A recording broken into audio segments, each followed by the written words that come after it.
Il y a plusieurs classes de l'API Collection dont on n'a pas parlé et dont je vais parler à présent.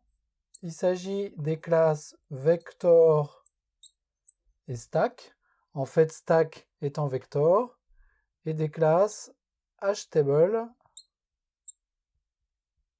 et Dictionary. Et si j'en ai pas parlé, c'est parce qu'il y a une bonne raison. C'est parce qu'en fait ces classes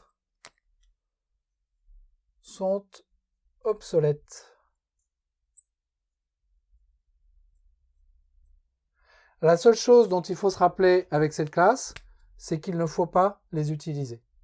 Pourquoi est-ce que j'en parle? Parce que souvent dans les applications anciennes, dans le code legacy, on les rencontre, mais ce sont des classes qu'il ne faut plus utiliser aujourd'hui. On n'a plus aucune raison d'utiliser ces classes. Pourquoi est-ce qu'elles se trouvent présentes dans le JDK? En fait, elles étaient présentes avant l'introduction de l'API Collection.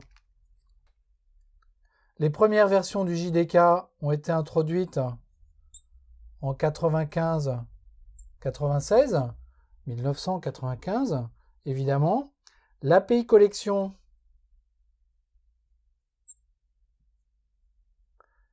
elle a été ajoutée en Java 2. Ça, c'est en 98. Et en fait, les classes Vector, Stack, HTable et Dictionary étaient déjà présentes dans le JDK dès la version 1. Elles étaient donc déjà là quand l'API Collection a été introduite.